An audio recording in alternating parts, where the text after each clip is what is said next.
well.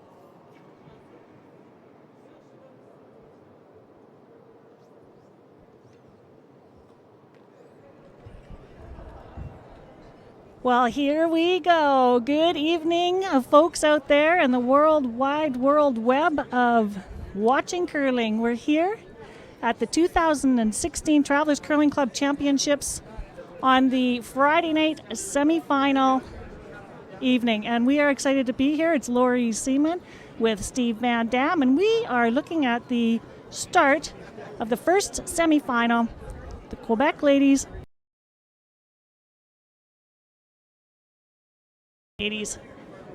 And action is underway. Yeah, we've already got one shot taken off, Lori. Looks like there was a draw by the lead for Team Quebec. Looks like it's sliding through the house, though. So not a great start for them, but hey, it's just the first shot and many, many, many more to come. Many, many, many more to come. And with this ice, let's just talk about this keen ice here for a second. We've seen some consistent keen ice right across all sheets here at the Kelowna Curling Club. Yeah, you know, I've curled here for a few years, and if there's one thing people like to complain about in Kelowna, it's about the ice. And but this week the curlers have told us, and myself curling on it as well, that it's been fantastic and very consistent. So I look forward to a very good game between these two teams. I do too. I've had the privilege and the honor of watching these ladies throughout the week. And we are going to have some real good action here tonight at this 2016 semifinal of the Travelers Curling Club Championships. So let's just talk for half a second here about these. Oh, just half a second. Half a second. Half okay, a second. We'll take half a second. About these teams Time's up. here. All right. What's shaking out when the dust all settled this week? And there's some semifinals that we'll talk some more about here in a minute. The teams that are playing against each other have worked really hard to get here, and they're very honored and very excited to be here. And starting this game out, Manitoba is throwing yellow rocks and has the hammer by virtue of a draw to the button prior to the game. Actually, was that for draw the button, or would this be based on their standings this time? I'm not sure. Steve, that's a really good question. Maybe we can find that out. I believe Manitoba, there was 4 teams that finished in 4-2 in their division, but because of wins for and against, I believe they finished in first place, and they got the bye to the semifinal, whereas everybody else had to play through tiebreakers and quarterfinals, etc. Right. So I'm pretty sure Manitoba got the hammer because they did finish first overall. Excellent. Okay. The draw to the button prior to the games then would have just been through the round robin that they held throughout the week. Believe so. But again, you know what? As has happened many times, I have been wrong many times. Once or twice in your life? Once or twice. So we've got, what we do know is that Manitoba is throwing yellow rocks and does have the hammer and has a few rocks up here in play. It looks like Manitoba is set up quite close to the rings, and Quebec has one up in the front as a center guard. And we're going to see our first attempt at a draw around. See if we can get into the house. Looks like Quebec wants to be the first ones to get there. And this is Quebec skip Natalie Gagnon asking her second, Lori Verreau, to throw her first draw of the game and come around. Ideally, she would like this draw to tuck in behind this almost center guard. They're sweeping for line and for weight. Looks like beautiful weight. Just tucking behind that guard nicely. Looks like I got a bit of a bite on the 8th foot, so. But right away, Manitoba steps up and says, "Hey, let's run one back and see if we can take care of both of these and clear some space for ourselves." No hesitation by Manitoba skip Tracy Andrews. I watched her throughout the week, and the Manitoba skip here and the Manitoba team are terrific curlers, and they do not hesitate to be aggressive and to call the shots that are going to make a difference. Oh, and look at that. A couple rocks go flying, but unfortunately for Manitoba, they're all yellow ones, and it leaves Quebec sitting with 2 rocks now in the house. So, you know, again, interesting start, but we'll see how this end plays out. I like the idea that they're diving into some action here right away. There's no hesitation to put some rocks in play and go hard. You know, that's the great thing about, I think, at club level curling is that unlike some of the professionals out there, they like to keep it clean for the first little while, see what other teams are like, get a feel for the ice, do things, whereas here we see two teams that are just going at each other immediately. And just having a quick scan across the ice, you can see the same things. There's a lot of rocks in play. And it looks like we're in for some high-scoring games, which for me, that's fantastic. That's fantastic. I think one of the other things, too, that people talk about is with the ice being so swingy as it is here in Kelowna, that really lends itself to having that kind of an aggressive game where you can put a lot of rocks in play and you can come around and create some offense. Oh, I believe this is going to be a lot of fun.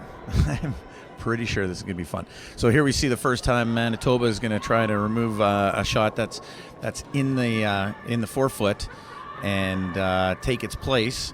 So we're going to see how rocks are moving at this speed. This one doesn't look like it's going unless it takes a quick bend at the end.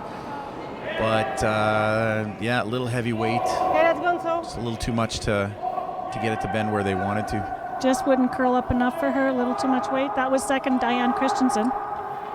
Sorry, I just gave you too much ice on that one. I thought it would come up. Yeah, as you can hear from the comments that it was just a little too much ice. A little too much ice. And here is our first look at Quebec third and Sophie Guerin.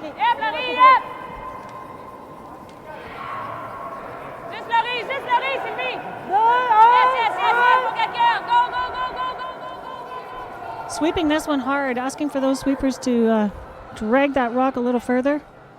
Yeah, dragging a little farther might have helped it to bend a little bit more, but it looks like they left a bit of what we call a port for Manitoba to maybe try that shot one more time and see how they can improve on their ice from the last time. So what Quebec was trying to do is just to get a little closer, guard up that rock that's on the forefoot. Yeah, I think at this point they would have been really happy to guard that up, seeing as that they don't have the hammer and force the hand of Manitoba. So she'll be throwing just a back house weight, maybe some board weight. Yeah, Crystal Kennedy taking her second attempt at this. Or is this her first attempt? Is this her first attempt? This is the first. Look at that nice drop to the court. Well, that was a heck of a first attempt. I got to tip my hat to that shot. That was a great shot, especially for the first end. Look at that, and it just flopped over right behind those two guards. Beautiful weight. That was really a weight shot, wasn't it? She had to have perfect weight there. Totally a weight shot, absolutely. A little heavier, and it probably would have hit it, but it would have stayed, in full view for Team Quebec. But with the less weight, it was able to bend a little bit more, and now she's fully guarded. Bend a little bit more and flop in behind. Oh yeah, it moved over. It moved over. It was a really well placed shot. So I think Sophie Guerin would be trying to follow that Manitoba rock in there. Yeah, but like Manitoba's first attempt at it, I think they took too much ice and their weight again was a little bit up, so didn't have time to bend. But she did remove a guard out of the way, so that will leave her at least an attempt on her last shot or to put one in there. Unless of course Manitoba guards it up again. Or let's see. Look at this aggressive and strategic Manitoba skip. Looking at some options here. Yeah. Like that? You want to throw a little bit? Oh, interesting. It is interesting, isn't it? She's asking for normal weight, I believe, is what we heard. Yeah, so rather than try to bury another one, they are going to remove the stone at the back of the rings. I will admit I'm a little surprised. I would think that a rock at the back of the house tends to be one that you disregard more than the ones at the front. And wow, oh my. Ooh, and you can hear the crowd's reaction here. That was not a shot that they'll be happy about. The crowd of almost 40 strong here supporting Team Manitoba. That's right. They brought almost 40 people all the way from their home province to support them. And yeah, you could hear them all when that shot went off. And that's just unfortunate. I mean, it's not like she had a bad throw, I don't think, but maybe it was an ice issue, maybe it was a speed issue. But wow, she just removed her, what we thought was beautifully buried. An unremovable rock. And we stand corrected, of course. But what do we know? No, exactly. God, that's why they call it curling. Nothing is hidden. And on the swingy ice, that's so true. Oh, my. So you talk about the fans that are here that have traveled from Manitoba. We've had a pretty full house all week here, and tonight for the semifinals, a really good crowd. There have been all sorts of people here supporting and cheering on the provinces and their teams. 14 teams, 14 men's teams and 14 women's teams, or rather 12 men's teams and 12. 14 and 14. 14 Yep, 14 and 14. All 10 provinces, and the 4. No, well, we got Northwest Territories and Nunavut. Northwest Territories, Inuvik and Yukon, 13. The other 10. Okay. Northern Ontario. Northern Ontario. There we go. Yeah. Had a little bit of a blank there. Should not forget about Northern Ontario. So there's our 14 that we've used our fingers to. Wow. Yeah. It's a good thing with. I had enough fingers and toes for all those counting. It's been a terrific week. It has been a great week. Entertaining and great curling, and these are club champions. These champions bring a lot of skill to the table. Do they ever? And speaking of skill, I mean, Quebec just put up the perfect center guard, close to the house, hard to bend around, leaving Manitoba really with just one shot that they should be looking at here. And I believe they're going to try to raise that stone that's on the right side that we see looking down at the ice, just above the 12-foot. They're going to try to bump that into the center, close to the button. So tap that in. Yeah. Which unfortunately, with the rocks the way they are, even if they do that, it leaves Quebec with the same shot to remove theirs. So, but let's wait and see what happens here. Well, something else that we've seen here is that, and Quebec's just demonstrated this, some really savvy strategy being played out here. These folks have been around the block a few times. They know exactly what they're doing out there, and a lot of confidence in putting down the broom, catching onto the ice, and making their calls. And here's Skip Tracy Andrews making that attempt. The weight looks great.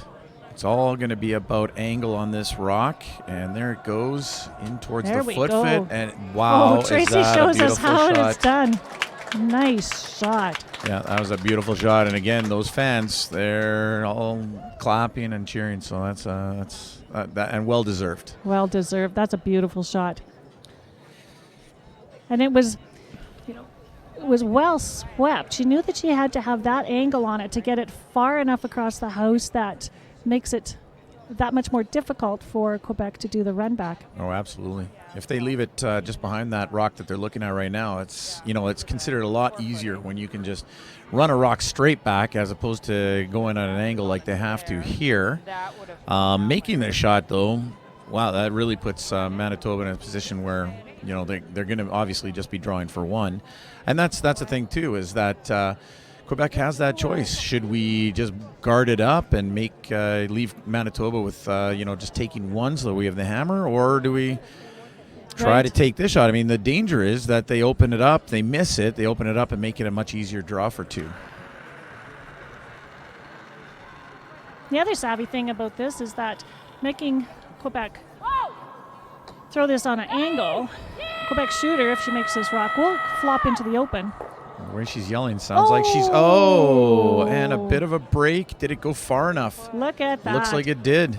Looks like it moved it, but it does leave Manitoba with an easy hit for two, or a relatively easy hit for two. I shouldn't say easy hit because especially in the first end when you're not 100% sure of the ice, nothing's easy right away. And we got to think, as seasoned as these curlers are, they're in a semifinal of a national event, and I don't think anything is easy when you're talking about that level of curling. Oh, no, especially for a lot of for the very first time. I've never experienced this level of competition across the board, though they may have been at a lot of bonspiels. Or when you take it to the national level and you're playing teams from all over the country and you brought 40 fans, a busload of fans, nothing is as simple as the rest of us looking at it think. But look at that. Tracy makes that shot look easy, and that a girl. That's 2 points for Manitoba. That a girl is right. That's a very entertaining and skillful way to start a semifinal. If we get 7 more ends like that, I'm not even going to look at the other sheets to see what's going on. But since I have, Tell us what's going on. Absolutely. Well, in the sheet right beside us, we've got the semifinal between Alberta and Saskatchewan going on. And that's the men's. The men's. Side. Sorry, the men's final. That's our semifinal. That's right. And the first end was blanked, so there's no score there. Looking to our left, we can see that the other semifinal that is also being cast on the internet is BC versus Ontario, and Ontario stole two, it looks like. BC having the hammer there, and Ontario came away with 2 points. And I should point out that that's also the men's side of action.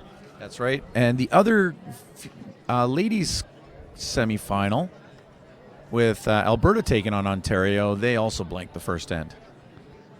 All right, so here we are, semifinal action across the boards, and Manitoba picked up their 2 in the first end with the hammer, and now Quebec has the hammer, and we'll see what kind of offense she can get going here. So we've talked about this all week, the Travelers Curling Club Championship, and what it means to club curlers across the country, and what a stellar championship that this is. 8 years, I believe it's been being held. 1, 2, 3, 4, 5, 6, 7, 8. This is its 8th year. This is its 8th year, yeah. Next year it's in Kingston, Ontario. And it originally started as the Dominion Curling Club Championship. So Travelers took it over a couple of years ago. And now Curl Canada has taken it on as one of its season of championships events. So it will continue to be a well-run, organized event. A lot of credibility that Curling Canada brings to the table as well.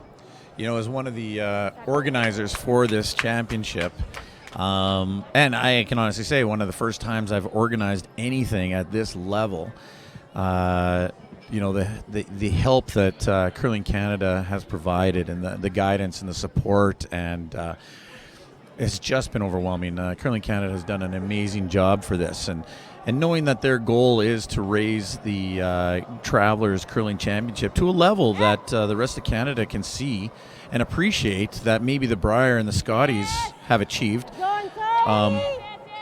is just, it's, for me, it's exciting, and it's powerful, and it gives me, myself, and yourself as well, I mean, sure, all of us that are working behind the scenes, that opportunity to see what it would be like, that there is a level of competition that is available for us at the club level. And it inspires other curlers, as you're saying, it inspires us to take a look at this as something to strive for. Well, the funny thing is that the last year and a couple of years ago, our team was competing for the Travelers. And is that right? Yeah, and back when it was the Dominions. And honestly, I had no idea what it was. Just somebody said, "Hey, you guys want to go to the playoffs for the Dominions?" And we said, "Sure, what the heck?" And it was just like a little bonspiel we went to that we didn't win, and you know, and really had no idea what was out there. And is that something you're familiar with? A little bonspiel that you didn't win? Yes, oh yeah, very familiar with that. Thank you very much, Lori. That's fantastic. Just helping you out here. Well, you know, you go back to all the winning bonspiels I've won, and I can count them on one hand and a couple fingers, and the first one being the Jam Pail bonspiel way back when I was in grade 6. No, this could be a long story. We'll get this back on track then. Exactly. So the Dominion, the philosophy behind the Dominion Curling Club Championships, now the Travelers Curling Club Championships, is to foster club curlers. And what's about this the other night, or Tyrone, sorry, talk about this the other night, to that there's almost 2 tiers of curling. There's this fantastic high-level elite curling that we all enjoy watching and on TV and cheering on at different championships. And we really appreciate that level of skill and expertise. And then there's the folks with a lot of skill and expertise in the local clubs that are coming to this level of competition. Oh, go ahead and say it, Lori. There's those of us that there's those people where curling is their job, and there's the rest of us that have jobs that like to curl. Hey, well said. Yeah, and And those guys that have that curling is their job and their occupation. I mean, again, they inspire me. They have inspired me to achieve, to be a better curler and to curl, period. But the reality is that to achieve their level, it has to become your job. Here we are with people who are curling who have jobs, and like we were talking about, there's a lot of teachers out here who have to pay people to hold their job while they're here to curl. Yeah, that's exactly right. Even here we have Quebec skip Natalie Gagnon. She's a teacher at a school in Lac-Alaqua, and she wants to make sure that we have a shout out to her students in grade 1 and 2, and that's at the school. And I hope that I'm pronouncing this correctly, but it's Jean Vantois. And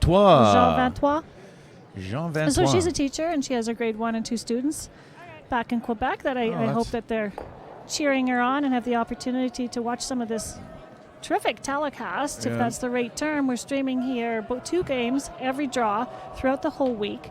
And thanks to New Horizon Productions, a local Kelowna company who've set up and was busily pulling cable and wires and putting up cameras so that we could deliver this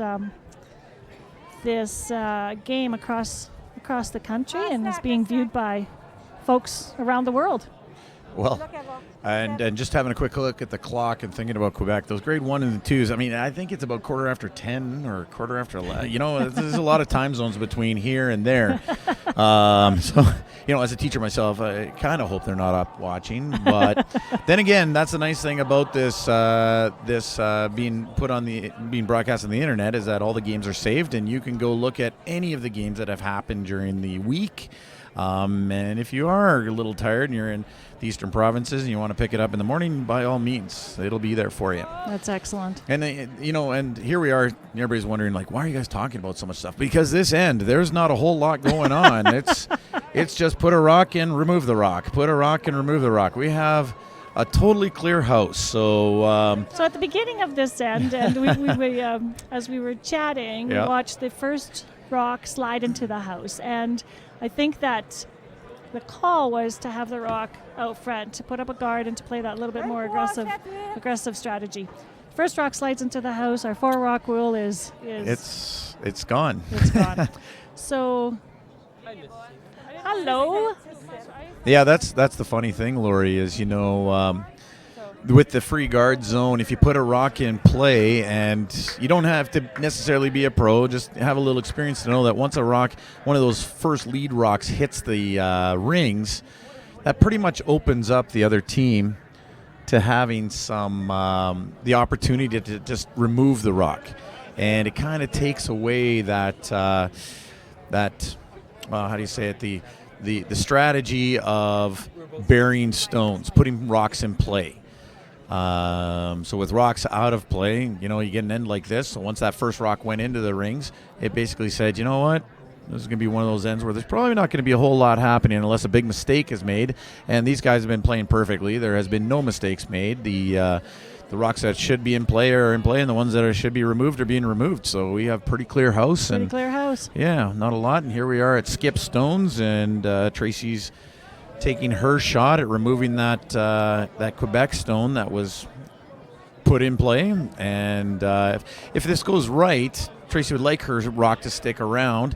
And really, at this point, your only strategy is to hope that you can get the other team to take one. Right? Whoever's got the hammer, you'd kind of like, if you don't have the hammer, to get them to take one. So. And look at this really aggressive call. I love this. So Quebec Skip is going to take the opportunity of having one behind the tee line and try to freeze to it. One of the hardest shots in curling, especially on this curly ice, but she wants to try to generate some points, and she's going to take advantage of this rock behind the tee line and try to freeze to it. That's right. I just want to make a quick correction. I think I talked about the BC-Ontario men's game going on and how it was 2-0. It looked like Ontario had stolen 2. In actuality, they had just got there 2. They had the hammer in the first end, so it was good. But then they blanked the second end, so looks like our the sheets are kind of mirroring each other a little bit. Right.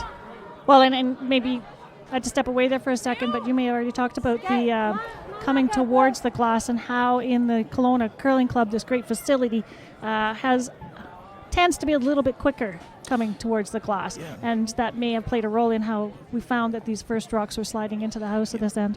That is interesting, and as a curler, somebody who's curled here for a few years, and I know others that have curled here longer than myself, they say that tends to happen. But in talking to the team from British Columbia, and they come out of the Comox Curling Club, they say the exact same thing happens there. It just seems to be an airflow issue. I know that people have talked about they've brought in laser levels and everything to check and see is there a difference, but no, it just seems to be everything's perfect as it should be, but because of the way the air flows in the club itself towards the glass, a little bit of warmth slicker. Coming off the glass, perhaps? Yeah, I could never begin to guess what that would be. Yes, you could. Okay, I could try.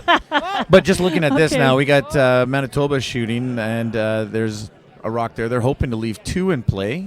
So all of a sudden we said, no rocks in play, and now we've got, do we have one counter or just we've got 2? There's 2. Are they both counting? Rock is biting. I can it just biting, eh?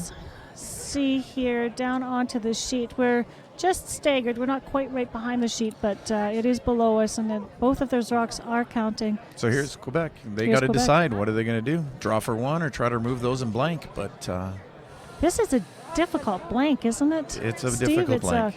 It's a tough blank. The way those rocks are lined up, if you try to hit it on the outside, one's probably going to just spill into the middle and not go anywhere. And if you try to hit it on the outside, it's just going to jam. You're going to have to hit it really hard if you hit it on the inside to roll across. Looks like the 1 it is. She's going to attempt for 1.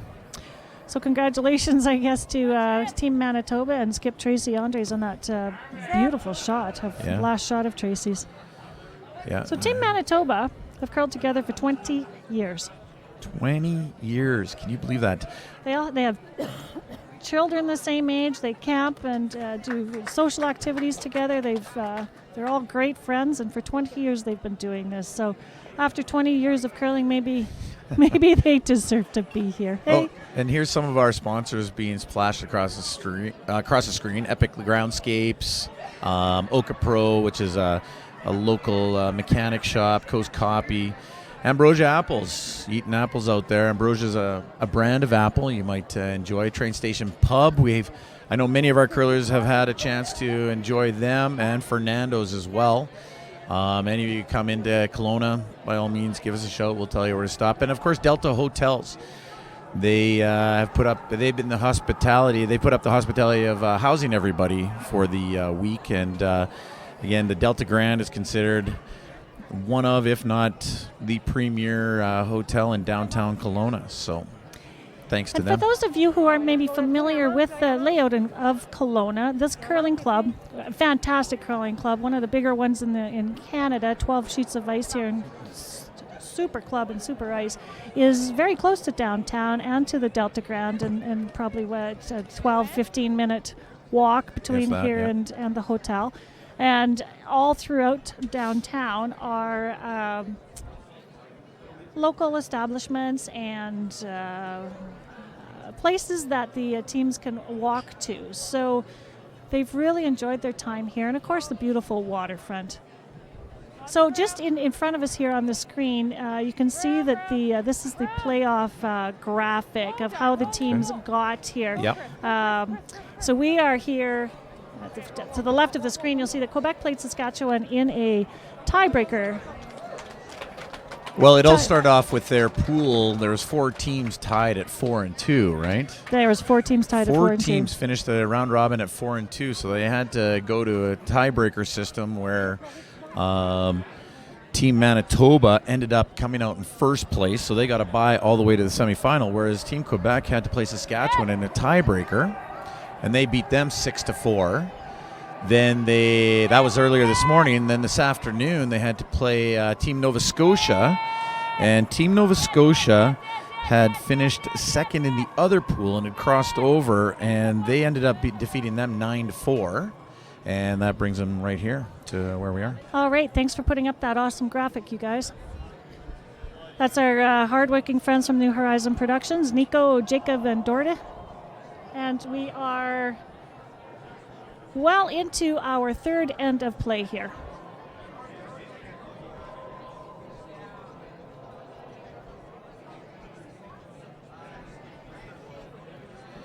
Yeah, and with the end playing, we can see that it started off with a great center guard put up by Quebec, which basically just said, hey, game on.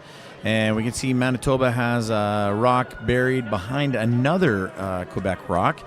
And Manitoba trying to put in a second rock, which just wicks off that Quebec rock, and I believe has kind of left itself a little bit open. So we'll see what Quebec decides to do with this, their next shot. And that was from lead April Clausen. April has 2 children. Holly is 15 and Grace is 12 years old. Back home watching in Manitoba, and she'd like to say hello to both of them, as well as Max, her dog. Oh, hi Max. Hi Max. Is Max the wiener dog? No, you know what? No, Max. Well, is a lot of people saying hello to their dogs, and this is. Sorry, that's Quebec. That's right. That's Sorry. right. Anne-Sophie Guerin has a little Dachshund. Her or little as- Dachshund. Whose name is Jasper. Oh, just a second. We got a fantastic looking shot. Oh, and that's an amazing shot made by Lori Verreau. Terrific shot. Nice shot, Lori. Leaving her team sitting 2, which are both nicely buried behind that center guard again. Looks like Team Manitoba's going to try to pick that out.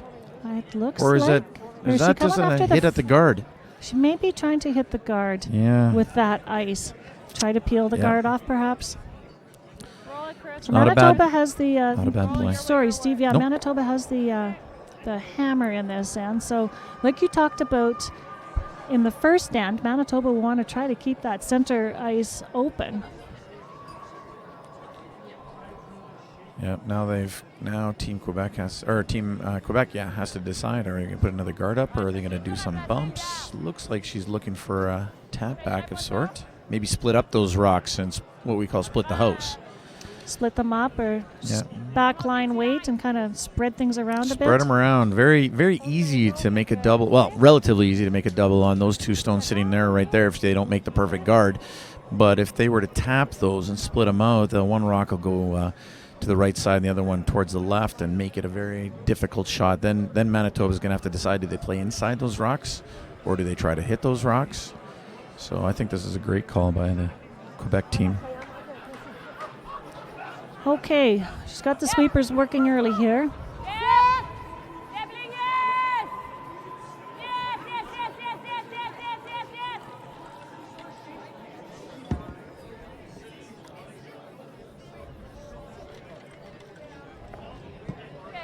Okay, comes up to the top of red there and leaves it sitting there. And I think what we had decided was the call was a bit more weight and just more of a tap back. I'm not sure. I think that was a miss. I think it was a miss from what we saw. Her call, as you can see, it kind of lines it up for a big hit here. We're gonna see some granite move, anyways. Diane Christensen's delivering that one for Manitoba. Unfortunately, the way she hit it, the angle she hit it with, just caused a jam and left 2 Quebec stones still sitting there. Diane would have liked to keep her shooter around as well. Well, I think ideally, if you're going to leave rocks there, it'd be nice to have something that you could play with a little bit later. But let's see.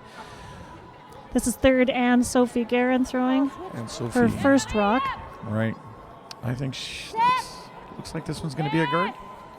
And Sophie Kinda is the weight. one with the Dachshund, the little wiener right. dog. Jasper back home. Yeah, the Dachshund that I can't even say that word properly, so we just call it a wiener dog. We'll just go with that. Okay. Hi, Jasper. Okay, so she's put it in there a little tight.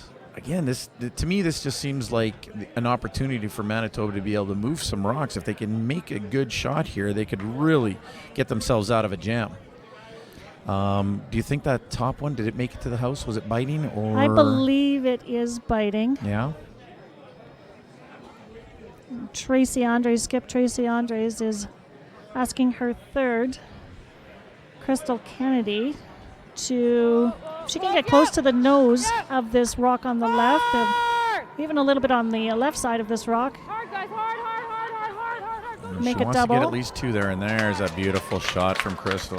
And I stand corrected. That red rock out front is not biting. It's not biting. That is a beautiful shot. That saves them from a lot of headache, that's for sure. That being said, now that rock basically has to be played. And here goes Anne-Sophie. Take that out. Hopefully, I believe she'd like to get a hit and stick a little roll so she's in the rings.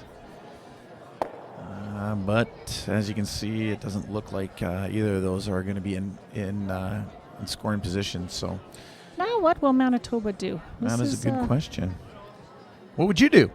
What would I do? Well, What I'd would you like do, to Laura? score my due still, and I still would like to keep the center open. It's early enough in the game. I might consider a draw. Tracy Andres is called for a hit on this center one. Probably an opportunity here to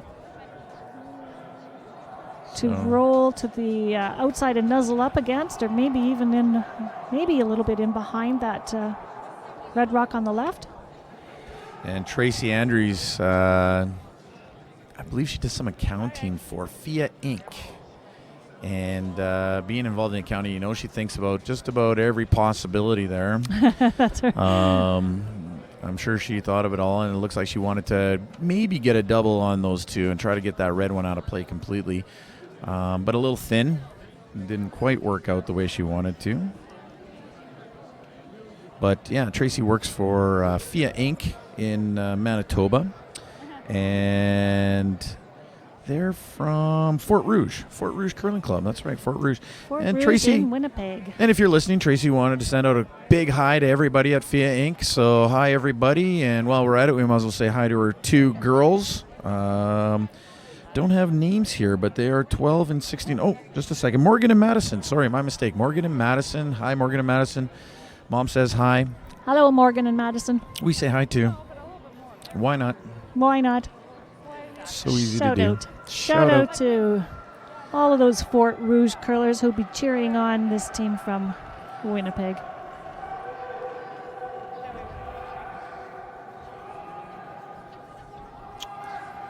Okay, the come around attempt here by Quebec skip Natalie Gagnon.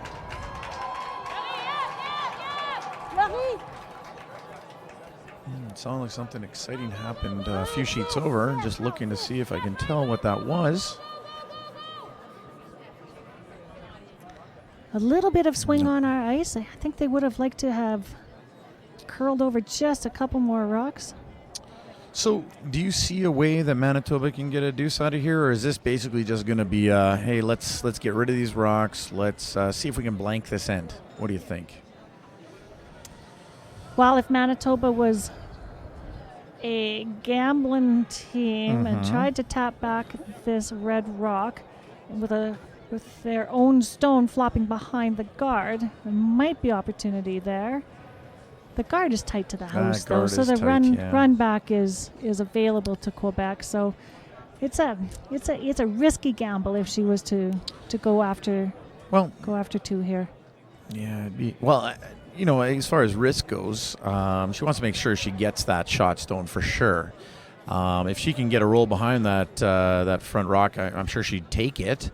But it's just a tough shot. That's a tough shot. That's really weight dependent. You'd have to throw some pretty light weight to get by on the angle on that, I think. That's for sure. Yep. So I think what she's called here is that she would like to hit and roll across to the opposite side of the house. They're working it hard. It looks like it's heading towards that guard. It does look like it's going to rack on that guard. Okay, well, she can stick around, but no. Well, quick, what do you think Quebec's going to call? Are they going to call the split? Oh, absolutely. They're going to try to split the house and force Manitoba to have to draw for their one. Split the house and force Manitoba to draw or to hit for one? Yeah, well, they'll have that choice for sure. I never know what to choose. I'm glad I'm not a skip. I don't know either. Quebec could throw up the guard here and force Manitoba to draw to the 4-foot. That's the option there. And since Manitoba just threw a hit, should be, of course, forced to throw a draw, which is a changing up the shot. So, well, ideally, I think she'd like to put a rock just about even with that rock on the other side of the house or the top of the 4-foot, so that if Manitoba decides to hit, it's got to be a very delicate hit. They got to make sure that they're going to be shot rock after the hit. So if they can put this in the right spot, they might force Manitoba to have to draw into a very tight space. That's right. Sweepers are happy with this. Well, it's looking really, really good. If I was skipping, I'd be pretty happy with that. It's basically saying, hey, draw the 4-foot for your 1. Because if you hit either of these, unless you get a really good roll, which it looks like she's trying for. Yeah, well, inside roll. Yep, she's going to need a little bit of a roll. So and this is a good shot right here. Mm-hmm. So she needs to hit and roll. Gee whiz, she'll have to hit and roll quite a ways to get to the inside of, to bite the 4-foot. And always the danger is that you over curl and you roll too much and you give up a steal. Well, let's see how Tracy does here. But then again, it always got to come down to the person throwing it. Would you rather draw it or would you rather hit it? Would you rather draw or hit? What are you Absolutely. feeling? What is she feeling? And she's feeling like hitting, so here we go. And we got a big whoa. Tracy demonstrating the famous Manitoba tuck delivery there. And it looks like it's going to hit her on the nose and definitely not be shot rock. So 1 to Quebec. Ties it up. 1 to Quebec, and that's what Quebec was setting up the house to see. They got to be quite happy about that. Okay. Some of our local sponsors here, Troika, Sandhill, just down the street here. Our curling visitors can walk right over there and check it out. And of course our parent company, Travelers Curling Club. Championships, Travelers Canada, EPIT Groundscapes. Just having a quick look at the other ends and what's going on. I see a 1-0 score. And that's Alberta over, that's right. This is the ladies' side of the event, and that's Alberta over Ontario. And they've got a 1-0 lead in the third end, playing 4.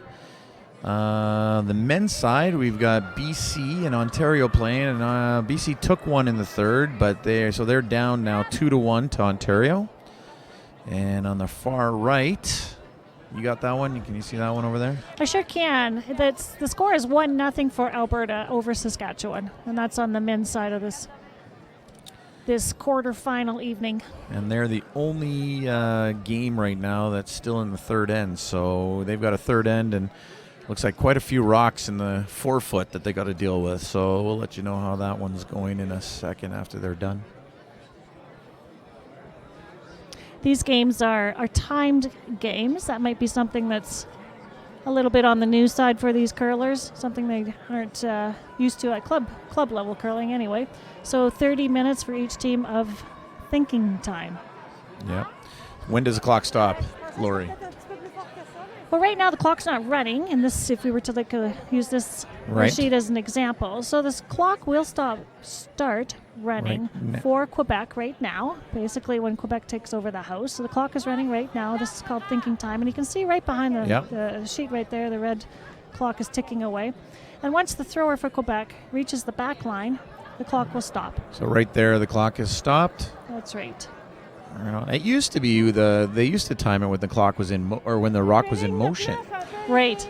Right. For many years, that was the way that the games were timed. And what was happening was, as our games got more and more aggressive, and we had 3 and 4 rock rules put into place, there was a lot more draws. There were a lot more lightweight tapbacks that take longer to come down the sheet of ice. So teams that were playing those aggressive games and generating a lot of points and a lot of excitement and for the fans too, were being penalized, right? Because of course the game was taking longer for them. So this concept around thinking time has really been successful. Yeah, and the game's changed quite a bit in the years that I remember, and gone from no timing to now, rock and play timing to now just thinking timing, and It's for those who don't know it, it's all been designed to help the game either become more aggressive, more rocks in play, or to speed it up so that it doesn't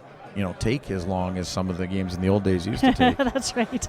Years ago, without clocks, 10-in games were more common then as well. There was 3.5, 4-hour games. Much too long. I think there was even 12-end games back when. Back wasn't in there? the Brier and the Air Canada. Oh my goodness. Cup. Okay, we have some rocks in play. So what's Natalie doing there with her broom? She turned it over and... Which one are you looking at there? What she did with her broom? I'm not sure. So she was holding her broom against the rock upside down and asking her friend Anne, I think, to tell her... Tell her what she could see of the rock. Was that what you noticed there? That's right. She was seeing, right. She was getting a visual for how much rock was showing, what they had to aim for, right? How much rock they could aim for. Usually tells you how much weight you can throw, because the more rock showing, the less curl you need, and the less rock showing, the more curl you need. And oh my goodness, that was... Look wow. at that. She managed to get to the inside and roll inside. That's impressive. I, from our view, and I can't speak for being on the ice, but from our view, that looked like it was. I didn't see it having that much space. Did you? I did not see it My having goodness. that much place. So we're getting some good curl tonight. We are. That's awesome. Makes for some great plays, some great shots. In the hack is birthday girl Diane Christensen. Diane turned 50 this week, and we all know that because it's a public, it's been public knowledge. Birthday. Yeah, it's been And very that's a well result publicized.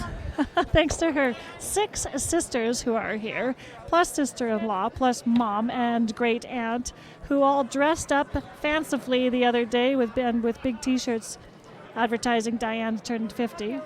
And talking to Diane, after she said 6 sisters, I didn't even bother to ask if she had any brothers. I didn't want to know if there was anybody I had to feel that sorry for. Not that there's anything wrong with having 6 sisters, but there is something wrong with having 6 sisters. I'm sorry. I can't. Wouldn't you like to be the brother in that family? No, I would not. That's why I just did not want to know who that poor person was if they existed. But, happy birthday to Diane. She's a fantastic person, and we've had a great time this week. Oh, look at this. We've had a great time with all of these teams here. Diane wants to make sure that we say a big shout-out to Taylor. Taylor's back home, and she wasn't able to join all of the rest of the family here because she herself is in her own junior playdowns for the province of Manitoba. And all of Taylor's aunts that are here, and I think there's 6 or 7 now. Oh, there's a few of them, yeah. They all say hi. Hello. Hi, Taylor. Hope you're doing well. Curling family. As many are. There's a lot of curling families out there. But, that's the thing, is it'd be nice. It's nice to know that curling is one of those places you don't have to know people who curl. You could just show up and pick up the game and join in and play. And honestly, all levels of play are done here in Kelowna anyways. And I know everywhere else. Novice leagues, beginners, all the way up to our super leagues, which curling in Super League isn't all that super, to be honest. We do well and we hold our own and we have a great time, but what constitutes super, I do not understand. It's just a bunch of great people getting together. So super, There's awesome. Super people. Yeah, there we super go. people. But I know there's super people in the other leagues too. So, it's one of those sports I find, Lori, that some people get intimidated. They think by watching the Brier and the Scotties that everybody curls like those guys do.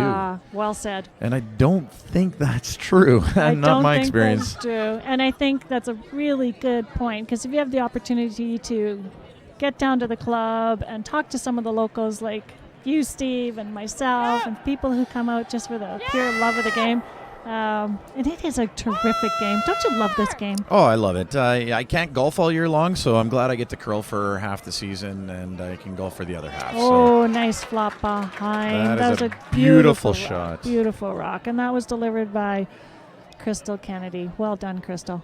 And there you can see a little idea of what it looks like with a bit of the rock showing. And instead of going at it on the outside, they're going to try to draw up to the inside of it. We had, speaking of family, and ladies' side, Team Ontario, Skip and the third are sisters, and their mom plays second. Wow. Isn't that fun? That's a family affair, that's for sure. And club curling and the Team Northern Ontario, the lead, has only curled for 3 years. Wow. Isn't that great? And just try to pick another sport where your children, and maybe even your parents could all do it together. That's right. At the same time. It's difficult. I know that. Team sports, there's not a lot of them where you can all compete at the same level. In different generations can compete at the same level at the same time. And with the advent of the stick, that's extended the amount of or the length of time that you can curl. And if you have injuries or you're older and your knees are giving you some issues, the stick has become quite a phenomena. And why I bring that up is that we did see one curler on the ladies' side curling with a stick here at this event. That's right. And just if people don't know what the stick is, it's a like a broom without the head on it, and it attaches to the handle of the rock, and it allows you, like shuffleboard, like on a ship shuffleboard, to let go, hold on to the rock while standing, and let it go. And it really does allow some of our older generations to compete, and those who have knee issues or back issues, etc. I mean, curling is just one of those sports that anybody seriously can do. We had a famous wheelchair curler deliver the first rock this year at this championship. That's right. That was Sonia Godet. Yeah, Sonia Godet. She was a gold medalist in 2006 Paralympics. Yeah, and that's wheelchair curling is very popular. Mixed curling. I mean, pick another sport where you can curl with your spouse, your girlfriend, your boyfriend, maybe even your brother or sister, and again compete at the same level. And now with Olympic doubles, the game is just changing constantly. It's just a dynamic sport that allows for a lot of alterations to be made to it to accommodate anybody and everybody, which is really neat to see. That and what you're talking about is all hand in hand with the philosophy I think that Travelers brought forward with this event, is to celebrate that part of the sport. Absolutely. And now we're at skip rocks in the fourth end. Natalie Gagnon is delivering her first shot. So this is gonna and the sweepers are leaving that one alone, standing back, making that motion that sweepers make when they're trying to get the rock to slow down, rock to listen to them, but the rock doesn't have ears, and you want it to have ears. It's kind of like trying to use the force to slow it down. And you know what, I believe, if I'm not mistaken, and we were talking a little bit, but the shot just prior to that from Manitoba also went through the house. So that's 2 in a row that have slid through the house. And right. I think that we're going to see Tracy try the same shot that had just been missed prior to this. Where they draw on top of the one that they have sitting there? Right, and I think they need to move that red rock, the Quebec rock, maybe 3 inches, couple inches here to be sitting to. Just a little tickle they got to give it, and it should be enough to sit too. Let's see what happens. Again, their first attempt slid through the house. It was a little heavy. And that extra weight, of course, carried it a lot straighter, didn't it? Absolutely. And didn't get very close to the target rock. And here again, the sweepers are leaving it. They look like they're sticking close to it, though. So whereas the last one, they were totally backed off and just hoping. And this one looks like it's got a better chance of hitting it. And there she is. There we go. Appreciative audience here. Yep, sitting 2. Again, Manitoba has the hammer here, so they're looking to get their deuce before we go to the fourth end break. That's right. So these are 8-end games, and there are 3 or 4 minute fourth end break for each of the on each of these sheets. That's right. And the teams will take the time at that break. Now, this is something else that they're probably not that familiar with as club curlers, is taking a fourth end break. And being a club curler and knowing my skip like I do, we should all have these breaks because, 8 ends can be a little long, especially when you start later in the evening. And so in the clubs, it's usually got to be an agreed upon thing. Let's take a break and take care of any business we need to, relax, get a drink, etc. But at this level, it's mandatory, which is nice for all of us. And there we go. The other thing we see at this competition, and all of these things make it a well-run, fantastic event. But Curling Canada brings their green light rocks. Oh. So these green light handles are put on sheets, or put on the rocks. That's right. The eyes in the sky, I guess you could say, or the eyes in the rock. They make sure that the curlers don't deliver a stone illegally. And in curling, you have up until what's called the hog line in front there to release your rock. If you do not release it by then, technically it's a hog line violation, and that rock is removed from play.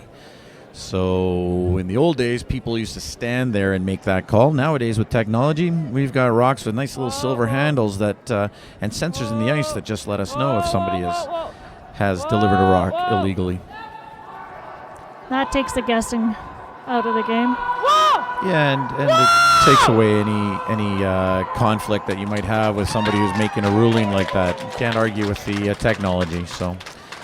There's our two. There's our two. Tracy delivers a beautiful rock. And they talked about this rock coming down the ice, whether to sweep it or not. It was well communicated. They needed it to curl, so they had some backup. And it's two. So at the end of the fourth, Manitoba goes ahead. Score 4-2. And we're moving into the fourth end break.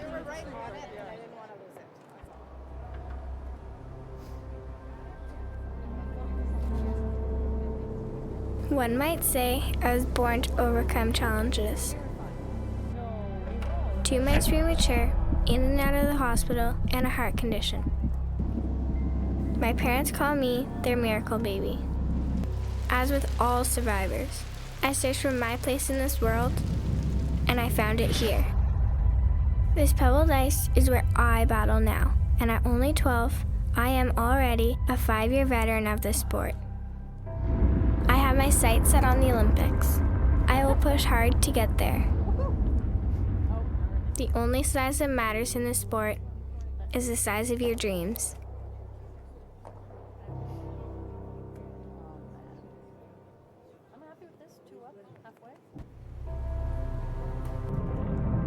Before there was ice, there was our hallway at home. Don't turn. I was always the shy, quiet kid who loved math. But when I saw math come alive in the geometry of the game, I found my passion and my voice. It's a game of precision, a game of inches. It's the equation that now defines who I am.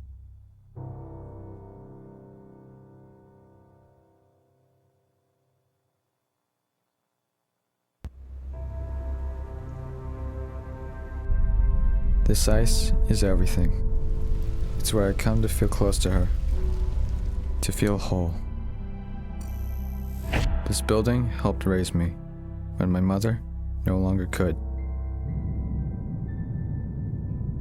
When I step on the ice, she steps with me. My dad is my rock. We're a team now, like the 4 of us when we step on the ice. People say that this isn't a contact sport, but that's not true. It contacts you where you need it the most.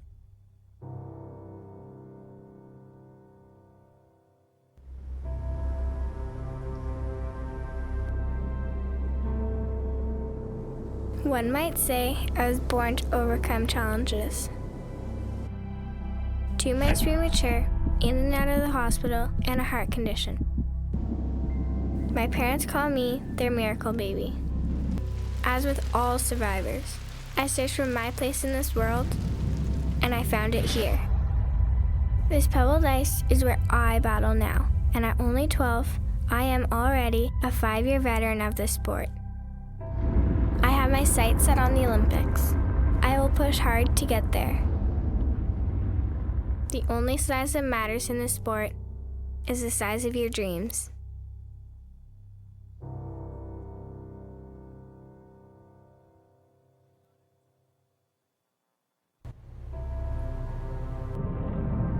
Before there was ice, there was our hallway at home.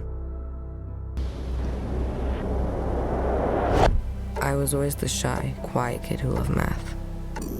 But when I saw math come alive in the geometry of the game, I found my passion and my voice. It's a game of precision, a game of inches. It's the equation that now defines who I am.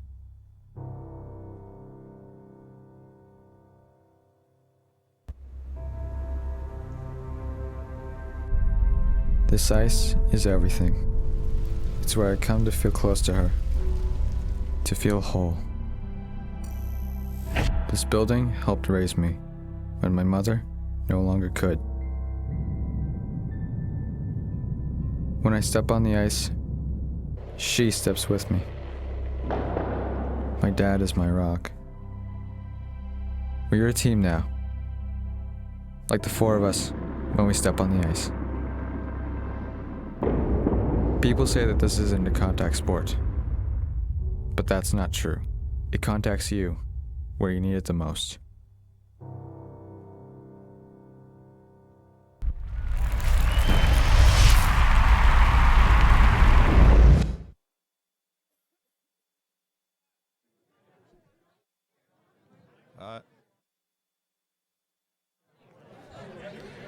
Welcome back. Oh, we are back. We are back. This is fifth end action in the women's semifinals of the 2016 Travelers Curling Club Championships. It's Lori Seaman here with Steve Van Dam at the Lori. Kelowna Curling Club. Hello, Steve. So what can we expect here in this fifth end?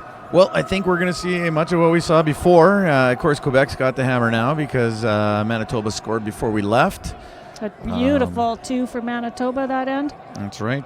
I had to fight my way through the Manitoba crowd to get back to my chair. It is a crowd. It is a crowd. It's a lot of them, and they're all related now. I'm finding out that they are all brothers and sisters. Or uncles and aunts and daughters and... Brothers-in-laws and mothers-in-laws. Yeah. And all of this, the matriarch is 88-year-old mom who's behind the sheet watching. The mystery of the brothers has been solved. There are 3 of them out there. So that's 7 girls, 3 boys, a mom, a dad, a couple dogs, a couple cats, some chickens, and wow. And wow. And wow. And 4 curlers. And at least a few curlers. That's right. So I hear they're watching from everywhere, from New Orleans, Phoenix, Alberta. Some in Ontario, Brandon, all over Winnipeg and Fort Rouge. That's quite impressive. It's quite impressive. I'd like to hear from some of the Quebec fans. Would be great. I know they're out there. We got 82 views going right now, and hi to all 82 or 83 or 84 or now maybe just 16, but of you that are out there. I'm glad you tuned in.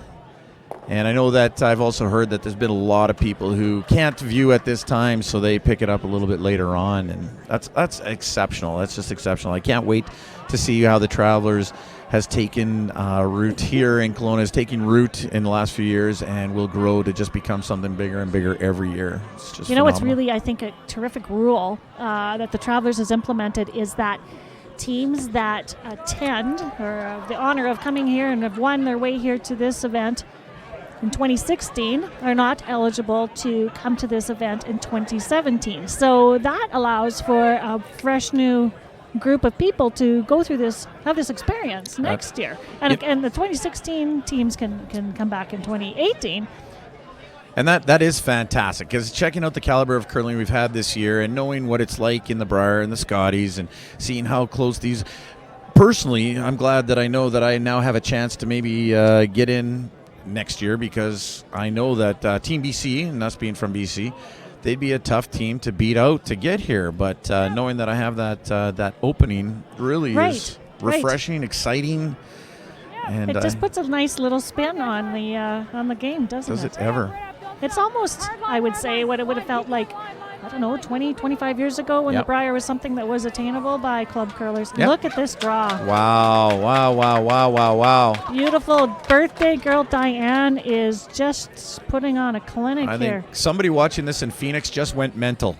Went 'Cause mental. that is a great shot. That's a beautiful shot. A great shot. That's a beautiful shot. And it really puts some pressure on Quebec, that's for sure. I had the stopwatch on that, and hog line to hog line is just over 14 seconds. So the ice 14 is seconds. 14 seconds. And That's that keen. wasn't a whole lot of sweeping. It was just a nice sweeping. That's some keen ice right That's now. some keen ice. Beautiful ice. Yeah. Beautiful ice. And it's been holding up really well. We haven't seen it breaking down. We haven't seen the pebble wearing off. We haven't seen any fudges. And we should clarify that to people out there is you don't want to make it sound like our ice falls apart or anything like that. It's just that with a tournament of this magnitude, and we still have league playing going on every evening except tonight.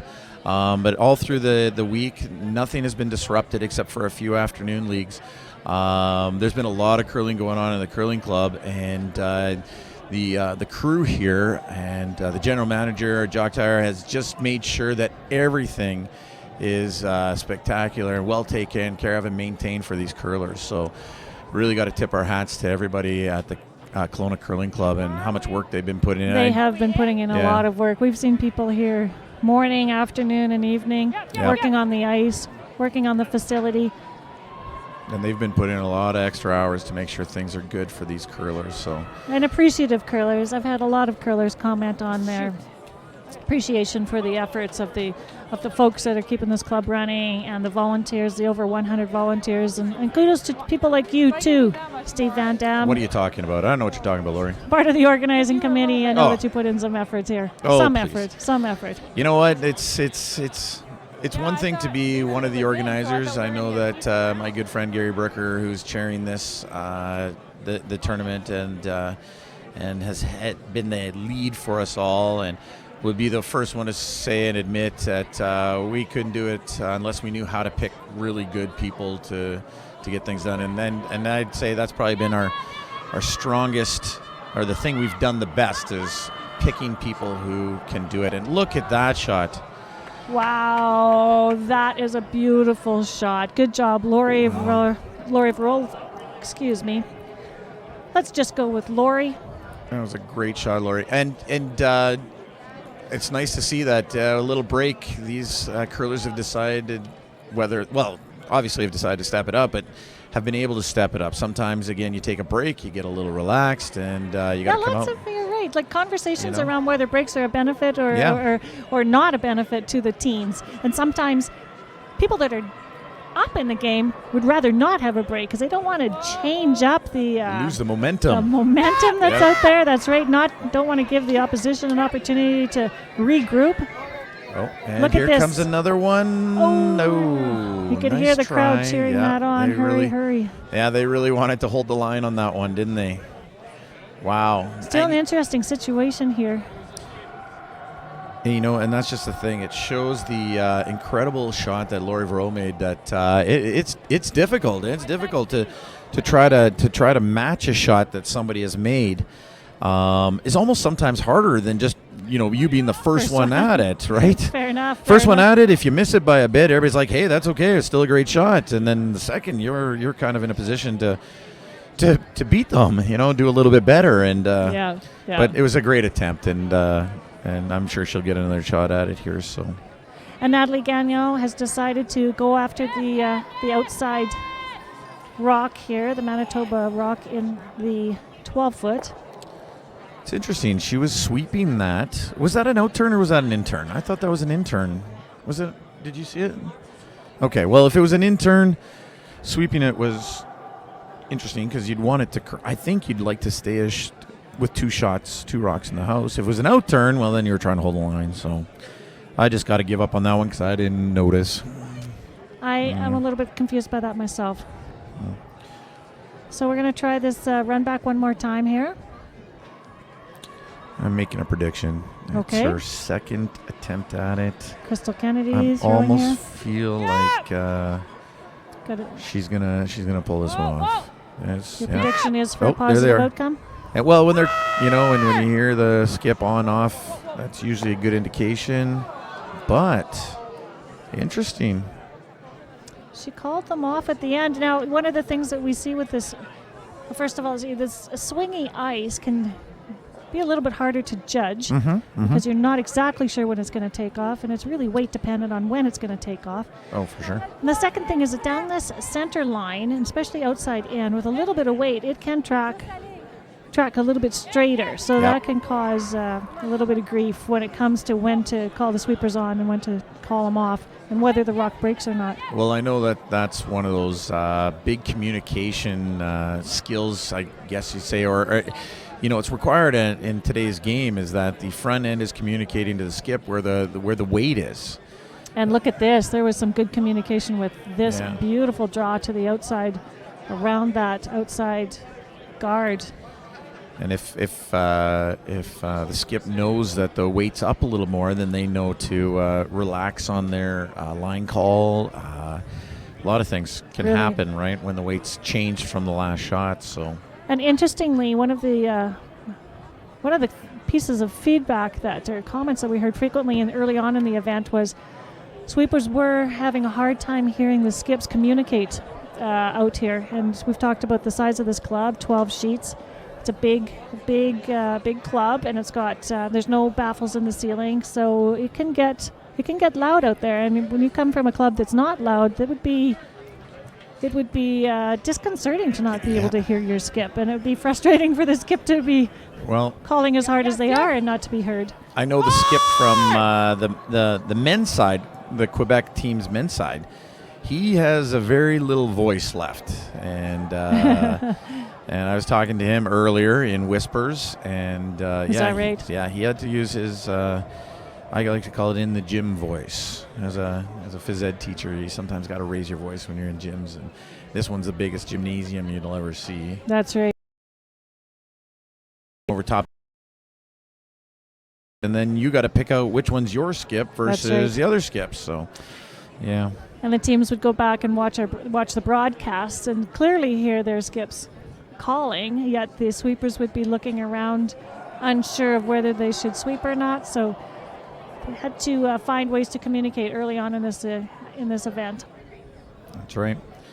Okay, and so Quebec sitting 2 right now within their shooting. It's skip time for Quebec, correct? Yeah, Natalie's skip time. Natalie's trying to split the house even more, I think. Quebec has the hammer this end, setting themselves up for multiple points. That they are. Splitting the house. The sweepers are off this one. So, Lori, why would they split the house like that? Like, what's the point of putting rocks? Wouldn't you rather have them closer to the middle? One of the things that Natalie is trying to avoid, Quebec's trying to avoid, is bunching rocks together so that a double is created. So by splitting the house, spreading the rocks out around the house, it makes it really much more difficult for Manitoba to remove more than one rock. Right. Now, the one bit of a dangerous rock that is out there is that guard.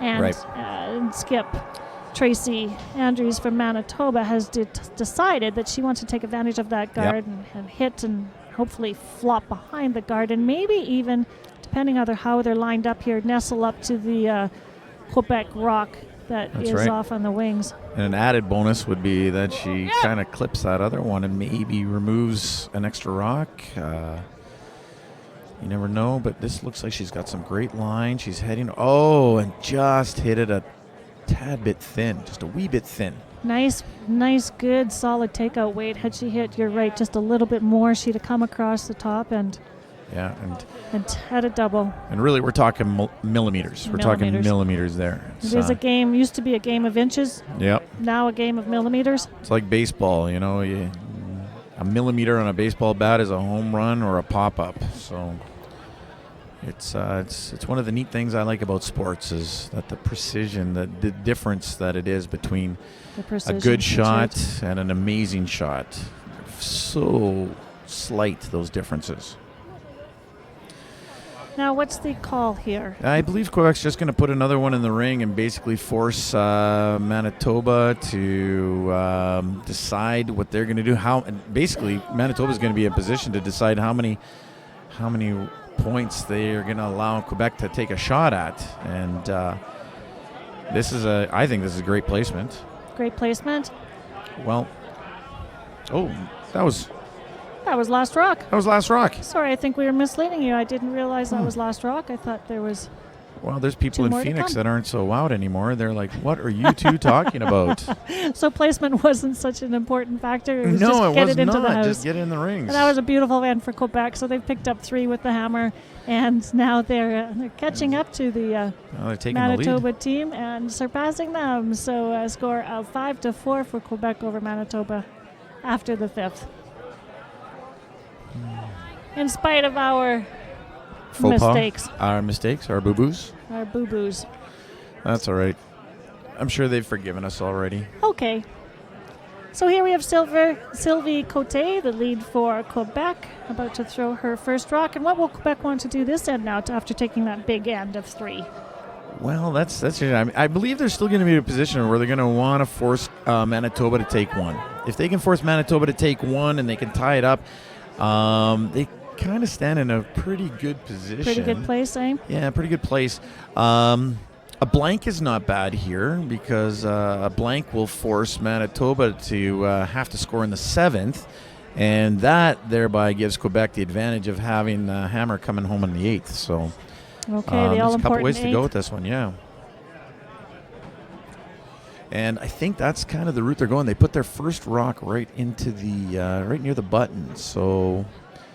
It'd be interesting to see what Manitoba. Of course, they're always shooting for 2. You're always shooting for 2 or more. Right. Ask for a guard, and it looks like the sweepers are keeping it clean. They're happy with that weight. Yeah, it's very nice weight for corner guard. Sylvie Cote here, that's throwing lead for Quebec, asked us to send out a special hello to her family in the United States. They're in Washington celebrating Black Friday, and her grandchildren. Hello, grandchildren. Pascali is 4 years old. Liana is 1.5 years old.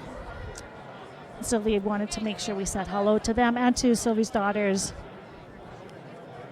Oriel and Elian. Elian? Oh, we apologize for everybody from Quebec. We are trying our best to make sure we pronunciate correctly. If not, know that it's not intentional. It's our best attempt. And we truly, dearly, from the bottom of our hearts, want to say hello from Sylvie. Absolutely. We And I don't know that we've mentioned, but these ladies from Quebec are from Alma, Quebec, and that's a which is couple hours north of Quebec City, they say. Okay. Right, and Okay. they curl out of the Riverbend Curling Club in Alma, Quebec. So, hello to the Riverbend Curling Club. Alma, Quebec. How big would that be? About what do you got there? 40,000 people. 40,000 they suggested that Alma has. I wonder how many of those residents are curlers. Yeah, well, One curler for sure that they talked about is Piche. They wanted to say Piche, hello to yes. Piche. We've heard about Piche. We've heard about Piche. Piche is their, and this is my word for him, their super spare. He spares for them in leagues when someone can't curl. So you said he. He. Okay. So Piche is a male who Yes. who spares for the He's this really awesome good, awesome girl, female team. ladies team. Okay, gotcha. Right. Now, Piche, of course, is feeling quite proud of this team that's come forward Of to course. Quebec, and he would have liked to accompany them, I think. And they wouldn't let him? Well, I think he would have had to put a wig on or something. A wig. Just a wig? Maybe would have had to adjust some other body parts. Augment a few things. I gotcha. Augment a few things. Okay. Let's go back to the game. Okay. And we got the guard. The guard is gone, so we've still got Quebec sitting 1, Manitoba deciding. Here's where Manitoba's got to decide how they want this end to go. They could try to throw up another guard and play for points. They could just play the old hit and hit game and see if this end gets blanked. Their danger is... What's the Manitoba's danger at this point, do you think, Laurie? Danger is giving up points. Well, always giving up points. But besides that, I mean, Manitoba, if you're Manitoba right now, would you be, oh, my goodness, okay. That was very unpredictable. Yeah, that This was team is a unpredictable. fabulous team, and they're making everything. So straight hit like that, they'll be not feeling good about that one. No, I think, it's playing into Quebec's hands. I mean, Quebec ideally would like Manitoba to take one here, or blank. or of course steal, but besides the steal, I mean, besides scoring points, people always say that your number one goal in curling is to score points, but that's not necessarily true.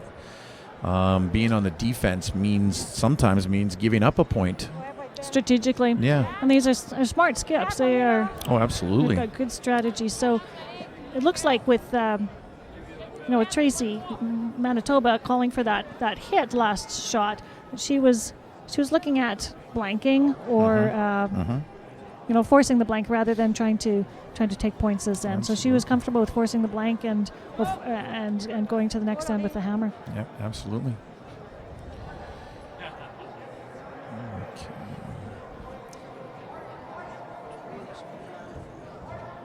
So here we have birthday girls being asked to hit and roll to the outside. Yep. Diane Christensen delivering. Yep. Whoa. We got So Diane is one of those people that is involved in the educational system.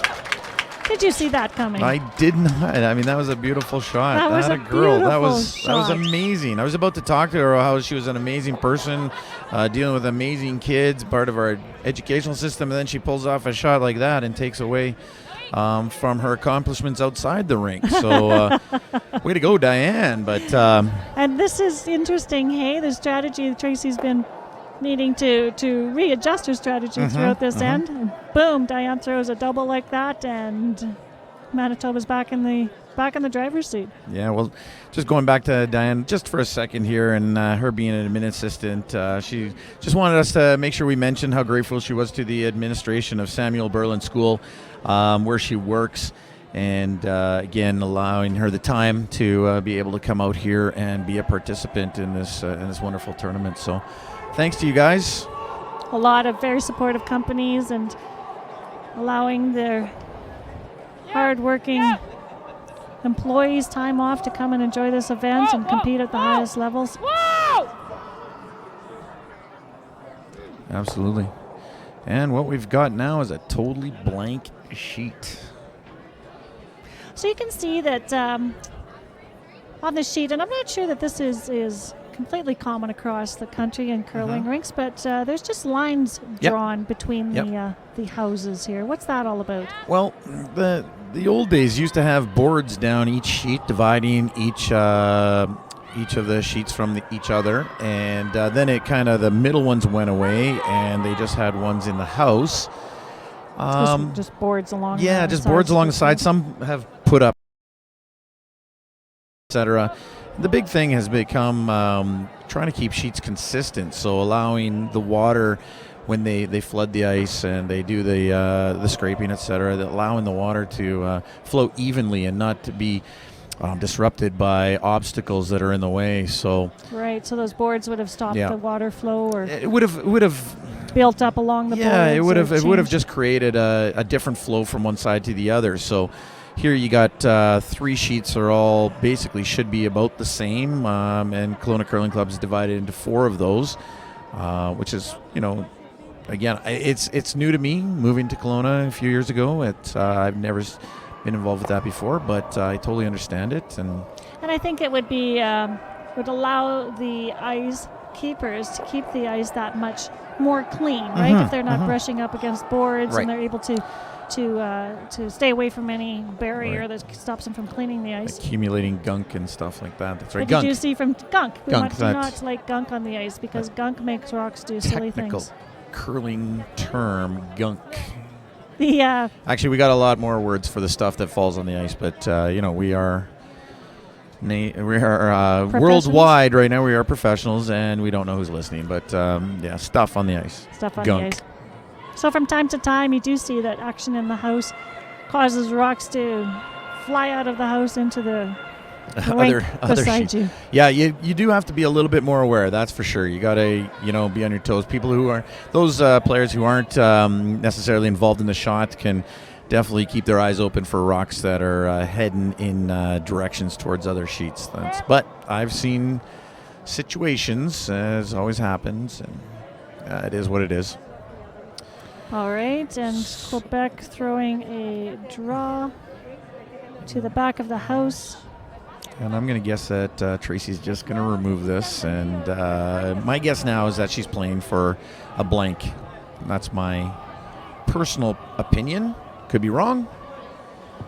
But Could be right, could be wrong. But considering the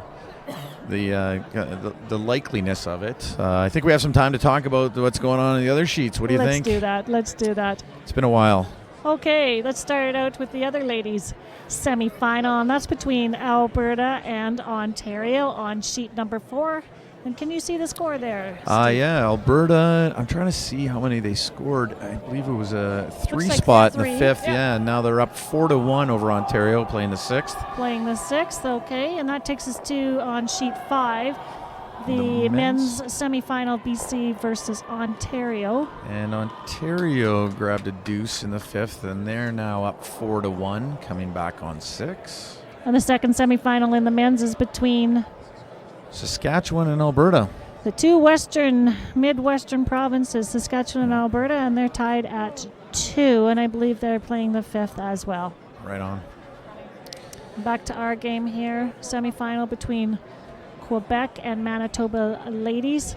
Quebec about to throw their last rock in the 5th end. A very clean end in the end, thanks to some good shot making and a double that cleaned things up from second Diane Christensen. And since that double, it's been back and forth, rock for rock.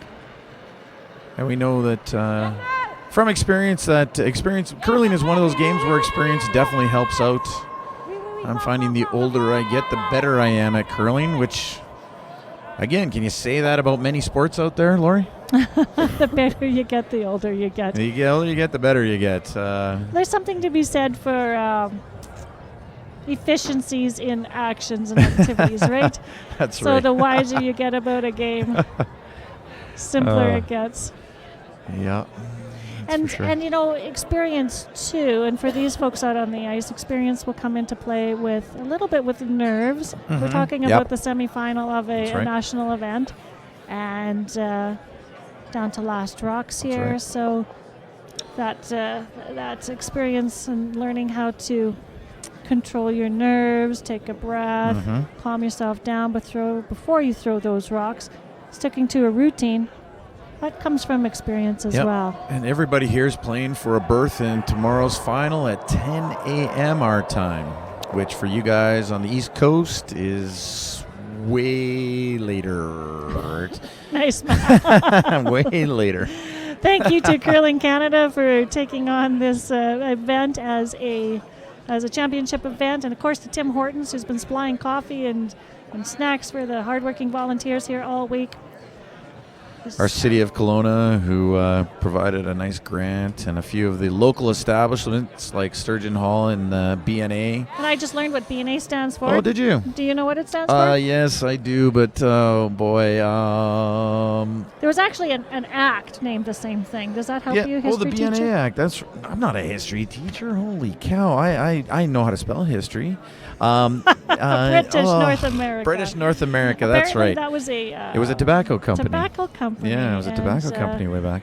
And this establishment has taken that beautiful old building and turned it into a really nice facility. Fun place to go to. And a fun place to go food's to. fantastic, and they even have indoor bocce. Indoor bocce, That's which right. some of our fine curling friends and visitors took advantage of on Tuesday night in a walkabout around downtown. I heard that's why there's so many people from Manitoba. They heard there was indoor bocce, and they all came running. So Let's go to Kelowna for the indoor we're going to bocce. Kelowna for indoor bocce. Haven't done that in the winter, so they were very excited about that. So it looks like our friends from Quebec here, Natalie Gagnon, the skip, has called on Sylvie Cote to put up a guard, and look at that beautiful guard, a nice tight guard. I love Looking those to tight get guards. some action going and some offense going this end. Got to admit, if I don't have the hammer, I love those center guards. They're nice and tight to the rings, without being in the rings, of course, because then it can be removed. But when they're tight to the rings, there's a lot of things you can do with those. So That's it's right. really That's nice. right. And especially on this swingy ice, if the guard is long, really isn't an effective guard at all. You can reach rocks that are behind it. So a nice tight guard like that is a beautiful shot. Well done, Sylvie. That requires some finesse to get it in there nice and tight, but you're right. Those long guards, even guys like me could make those shots, getting Even around guys like behind you. those. Yeah, even guys like me. Now this is, I think Sylvie was aiming to be in the house, but this is a rock that's left in play. It's a staggered guard. And a rock that gets in the way of the button, and that the Manitoba team can't ignore as the end goes on. Yeah, and lead April Clausen, giving her throwing her second shot, trying to make it around there. April's support business banking system. She's a business analyst. She has 2 kids.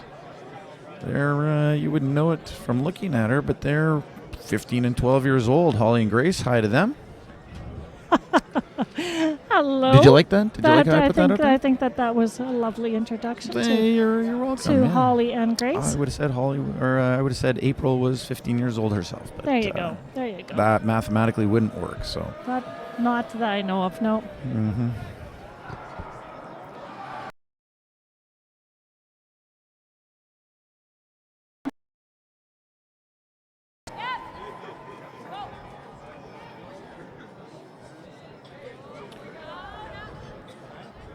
They're not pounding. Sliding. It's got sliding. the weight. It's got the weight. Just got to finish. Tucked in there somewhat. A little bit of it showing out just behind the tee So what do you think? Good shot? You happy with that shot? It's a good shot. It brings the play into the rings, which It does. is what that's a help for Manitoba, and it also brings, because that rock slipped behind the tee line. Right. It gives Manitoba the opportunity to come in there. Now, the problem with that rock being just behind the tee line is that if Manitoba comes in there and sits on the button, it'd be really difficult for Manitoba to get more than one. They're really cutting themselves off here. So, Oh, and it looks like this one's going to be a little light, which is not going to be good for Manitoba. That's going to be a tough rock to get at now. All those guards out there. And I was right. I was going to say, I bet you Quebec's just going to put up more of a wall and try to protect that one stone and see if they could steal one here. put up a wall, not even ask Mexico to pay for it. Oh, yeah, I knew that was going to come up. the repeat joke. The Donald It's Trump just too hammer. easy, I love it. just Yeah, too easy. absolutely. You betcha. But any rock in front of the house right now, tell me if I'm wrong, I think is a rock that's a benefit to Quebec and their Right. goal this end. Yeah, absolutely. Because if Manitoba gets in a position where they got to run back rocks to try to remove that stone, and those rocks are Quebec stones, that's just much more difficult for them to score. Now, in saying that, this guard that just went up there, I think that's kind of left some room for Manitoba. Should they decide to try to draw, I think they'd probably have the room to do it, don't you think? I think you're right. It's a long enough guard, and it's close to the center line enough that they could throw their draw. But it looks like Tracy's deciding to get rid of some of that mess up there, so good for her. Now, I wonder if she's looking at getting close to the nose here and trying the Like a double run run back? back. No, she's going to be on the No. outside. Yeah, Yellow on she's the going to yellow. get some stuff moving. There. Oh, that's a really, really good shot. Look at that. Oh, and look where that rock in the house Oh, stops. my goodness. I mean, it's open, but it's there. And that's nice to see. The other Quebec rock spilled over to the left-hand side, and it's not in the ring. So that's another bonus for sure. And it looks like Quebec's going to just try to re-guard that up. But even if they do. Yeah, No? sorry That's there, okay. Steve. I was just thinking that did have Oh, really? Natalie's, cause for thought here. She did take a look at whether she But should you use do the something with that laser for yellow Mhm. Manitoba measuring rock that has closeness. stopped into But you can't the use right those? here, Right. and has chosen now to guard. So just a little extra pressure on the Yeah, Quebec for sure. team. Pressure that wasn't there a shot ago, and Anne-Sophie I think she just got a nice little break there. She seemed to be hanging on the outside quite a bit, but because she wicked her existing rock up there, it it spilled over to the middle a little bit, right where Quebec would have liked to seen it finish. Manitoba, on the other hand, would have liked it stayed out there because then they seem to would have had an open shot to hit that one that's shot right now in the back of the forefoot. Lots of rocks in play up in front like that can give opportunities. So Hard, guys, go, go, go, hurry, Oh, looks like we're going. Looks like they're trying to remove a couple, but no. Well, that's same situation now for Quebec, calling the same rock as last. Right. Look how fast she was in the hack and throwing.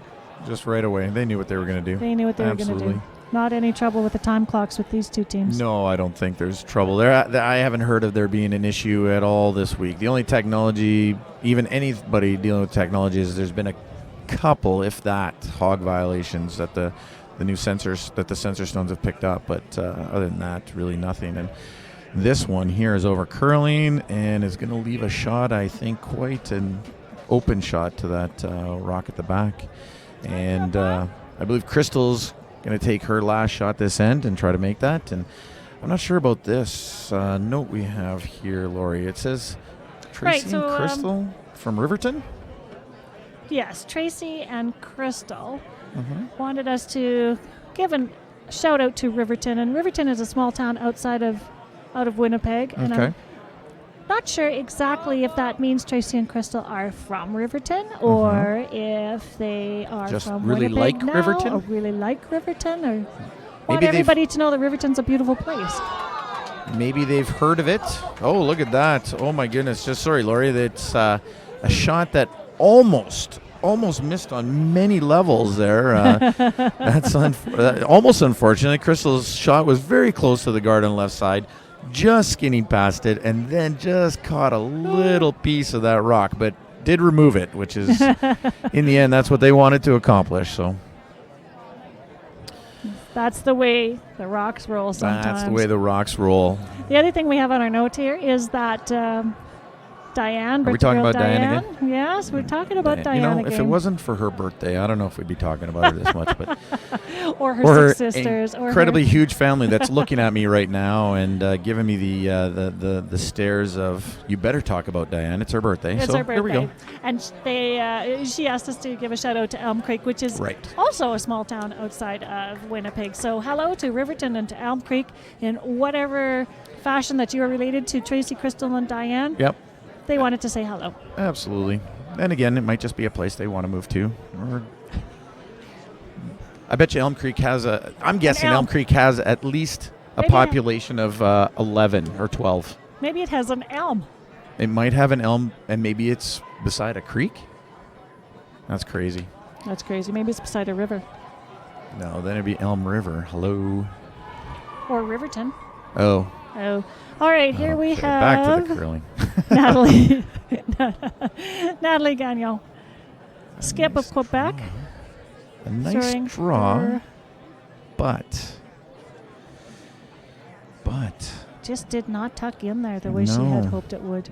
Didn't get that big swoop that this ice can give you when you're throwing a draw. You really need to throw it to the sweepers a little bit, and Yep, absolutely. And it can be really tricky just getting the right ice and the right sweeping call.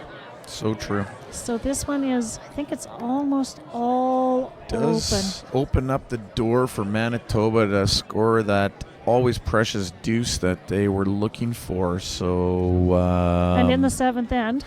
Well, seventh end, everything's going to be coming home for the end of the game. If they could get the deuce, and then, so many things can happen. But let's see if they can get their two first. Tracy Andrews. Manitoba tuck earlier, and that's just a style of throwing that seems like a lot of really influential and famous curlers from Manitoba use. It's so true. Yes. So true. Beautiful shot. Yeah, very nice shot. So that's just a different way of delivering, and up on her toe and her foot tucked up underneath her, and you can see that her throwing device is also something that Manitoba tuckers use. Speaking of the Manitoba tuck, just last night after our Super League game against Tyrell Griffiths, who's a world curling champion, world level curler. That's right. That's right. We were trying to attempt the John Meade Jeff Stoughton Spinorama. Have you ever done that one yourself? Have you ever seen that one? I've the seen kick it, out, and spin, I have and whatever. tried it, and tell me about how successful you were. I didn't try it. There's no way I was going to try it. I just don't have that. But Tyrell gave it a try, and it was the first time. I think he said it was the first time. Anyways, he made it about 180 degrees, so he was backwards. But then, so he was facing the hack that he had just pushed off from, and then because of his position, he ended up just shooting the rock between his legs.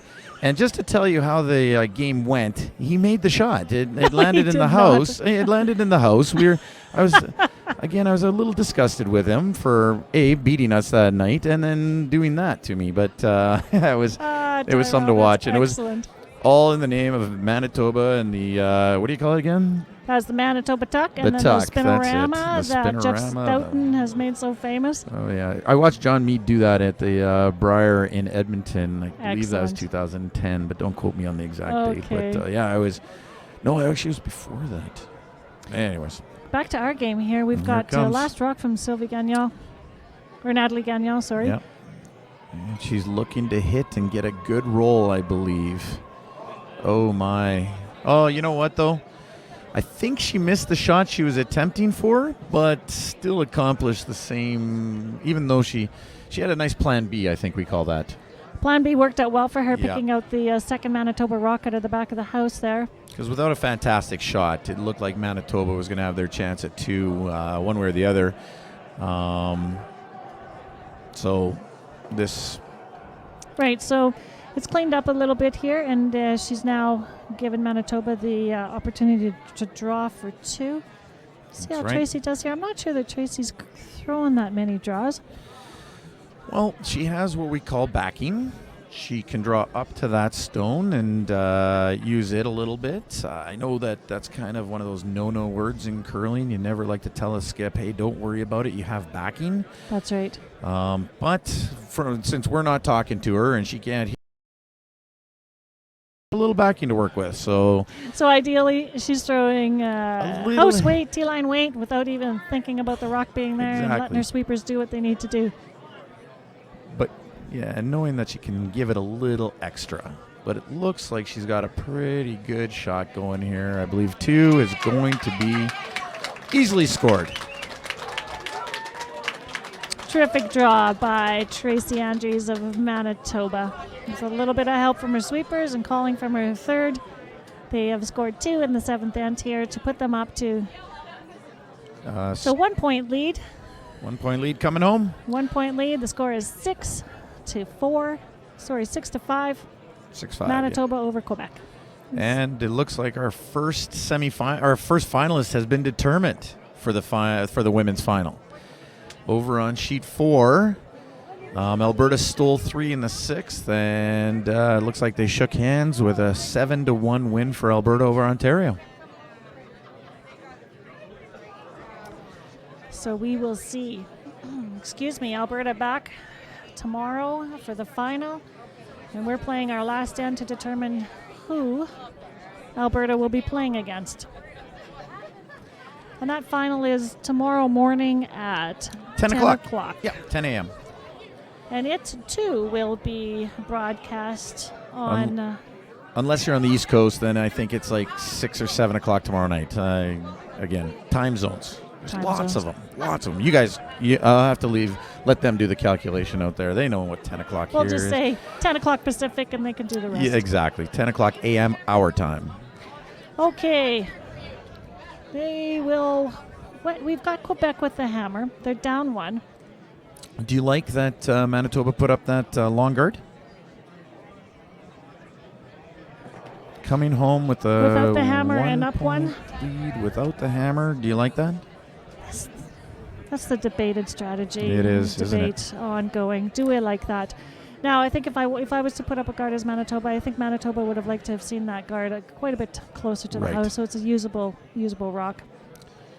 Yeah. And I do think that Manitoba did want to throw up a guard, and I do like the idea of a guard. You're only up 1. So you have to be careful to not give up more than one. I mean, ideally you're going to get a point. Exactly. If you don't get a point and you go to the extra end, you're going to have the hammer. So what would you have done if you were Skip? What would you have done in this situation, do you think? If you were up on and you didn't have the hammer and you're coming home, what would you have liked to see? Up one without the hammer, I would have thrown the tight corner guard, the tight center guard. That's right. Yeah. And or interestingly, even in the house a little bit for me. Even if it goes in the house, I'm okay with that as long as it's not behind the tee line. And that's right. Absolutely. And your thinking is that if it's in the house, that Quebec will probably choose to ignore it and throw up the corner guard. Exactly. And then you're just shrinking the scoring area almost immediately. So Manitoba is, and the fact that she decided to ignore the Quebec rock that slid into the house, Manitoba is her strategy is to go hard for one or multiple points. Yeah, and interesting too is that Quebec had wanted to put up a corner guard, and that guard slid into the house and is in a scoring position, and Manitoba ignored that as well. What do you think? Yeah, that means to me that Manitoba wants to keep control of the center, center line, and now that Quebec has slid just behind the tee line, they've given an opportunity for Manitoba to slide. This is a really important shot. If Manitoba can get this in, frozen to the Quebec rock. Oh, wow. She just skinnied that card. And that is a beautiful shot. Beautiful shot. Very nice. Oh, my goodness. That's a great shot from April Clausen. Sorry, that wasn't April, was it? No, was it? No, it was Diane. It was Diane. Oh, we're back to talking about Diane again. Happy Way birthday, to go, Diane. Yep. Curling angels are on your shoulders right now. That's beautiful. Nice shot. Very nice shot. That's right. A swap of strategy here a little bit for Quebec. Natalie's asking. You know what it means to me is that we are in for a finish. I mean, there's there's a lot of rocks in play already, more than I think would be typical in this situation. But it's game on. It's game on. Game on. Manitoba's protecting their rock on the tee line there. I'd like to predict right now that we go an extra end. Really? Well, you're crazy. I guess that leaves me predicting we're not. Do I have to take the not side then? Do we have to be opposites? Well, I guess I could predict you as well, but that'd be like you could support. flipping. That'd be like flipping a coin. You call heads and I call heads. That doesn't support my call. Oh, it looks like we have another final. We'll let this one come to rest, and then we'll talk about that real quick. Looks like a nice guard on that, protecting that stone. Nice guard. Maybe then they're looking to see if there's a little hole there, but it's a skinny hole, yeah. So our first men's semifinalist, our semifinal game has finished, and our first finalist has been determined. And it looks like over on sheet 5 that Ontario has defeated BC 6-2, and they shook hands after 7 ends. So the first men's finalist has been determined, and that's going to be Team Ontario, who I believe are right now they're the only team that's gone undefeated in this tournament, men's or women's. And with Saskatchewan, I believe, being the only other one that's undefeated, but they're still in a game against Alberta, and they're tied 3-3 in the 7th. And this was an interesting shot. Quebec was attempting to peel that off, open up the front a little bit, left their guard up there as another guard for the Manitoba rock that's in the 4-foot. Well, this is really starting to go Manitoba's way. That guard up there, if they can put a corner guard that as well and take away the straight run back, then I think Quebec's going to be in a position they might have to start attacking the middle. Attacking the middle in terms of drawing in and trying to get something on the corner of that and try to remove that Manitoba stone, while at the same time trying to keep theirs in play where they might be able to bump or tap or into that scoring. Quebec stone that just is out front is a very very much a runnable rock. So Right. It was. It was until now. So that's nice. That's a really nice guard. Hey, it's offset it. Yeah. Just offset that run back. Guarding the corner of the one stone. So Not really I lined up think- for a tap I to think the Natalie. house. Yeah, I think Natalie's going to have to decide if she just wants to try to remove those completely or try some angle raise takeout that might happen. But I think she'll Looking plan to for one, clear hope both for of the those other. out. Yeah, Right. Yeah. Try to clear that up a little bit. See what happens. So this is third Anne-Sophie Guerin. Her wiener dog back home watching, crossing its fingers. And they're leaving it because she missed. That's a flash. That's just a complete flash. Oh my. Well, she upped her weight maybe a little bit. Yeah. She was looking to throw firm at that, She fired possibly that up. hoping to make the double. And sometimes, it's You never know. age-old story. When you pick up your weight, it can cause you to lose your form a little bit. That's right. Lose your form, lose your aim, lose your control. Definitely lose your control. Balance is so important in this delivery. Unfortunate miss there. Yeah. Don't that like is to see unfortunate. misses, and especially in the eighth end coming home. That's true. Okay, so Manitoba. Manitoba has chosen to Guard the other side, I believe. That's right. Yeah, they're going to try to take away that hole all the way. Do not go out onto the ice until all the games are finished. Yes, you get your full six ends tonight, but please hold off until all the games are finished in the semifinals of 2016 Canadian Travelers Championships. Again, novice leagues do not go out on today until the last game has come off the ice. Thank you. Wow, there you can certainly say they have their guard weight figured out. Oh, do they ever? Do they ever?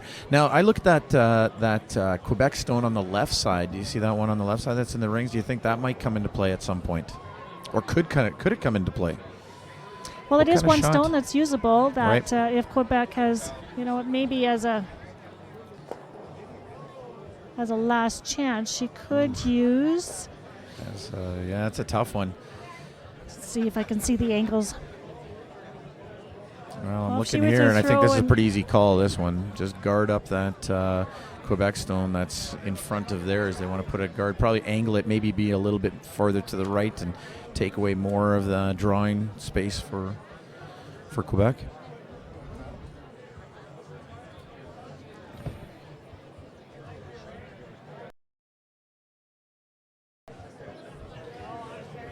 Well, I guess there is a quite a skinny in off of that red stone on the outside rings in the 12-foot there that Quebec could possibly use.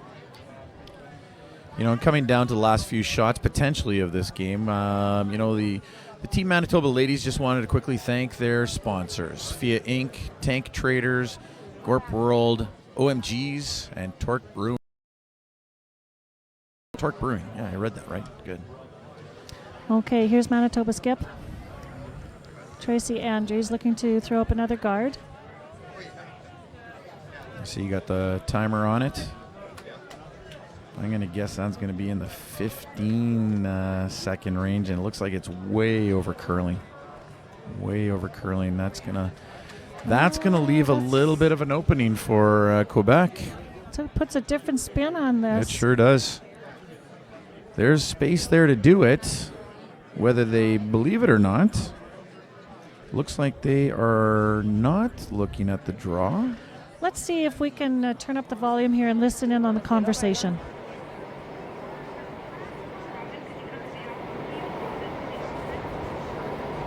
danger que j'aille juste la poignée main, parce que je la pousse là-dedans, puis qu'elle aille jamais dans ma bouche.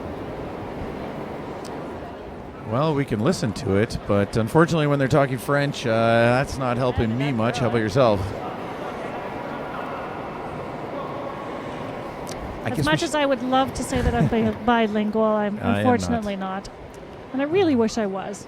Yeah, it doesn't sound like their voices are coming through very strong anyways, so... but I you know do what? have to say, I'm not sure, Steve, that they looked at that outside draw tap back Or maybe they're saving opportunity. it to the end? It's an I don't know. opportunity. that might be taken away from Well, them. the thing with this shot is that they can open up a lot of stuff with it, right? They can leave themselves an opening maybe for the last shot, or there is a little bit of room to miss this one, and clear some stones out of the way. So let's see. Let's wait and see. Natalie Gagnon's first rock of this 8th end semifinals. Now, was that what they were shooting for? Curious. Well, this is going to definitely come down to the last stone. So I'm hoping Natalie Gagnon is up to the task, because I'd really like to see this game either win or carry on with a fantastic shot. But then again, it's going to be Tracy Andrews' job to make that shot as difficult as possible. Where do you think she needs to put her rock to make this as difficult as possible? I think right corner, angled on the right, the red guard on the right. Take away that outside draw tap and force her. Okay, so let's see then if we can hear these ladies talking. You can turn up the volume on their mics. Yeah, she's got to make it, right? Yeah. If we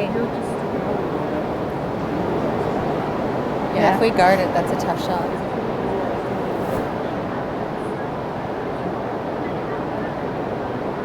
Yeah. Yeah. Okay. Yeah.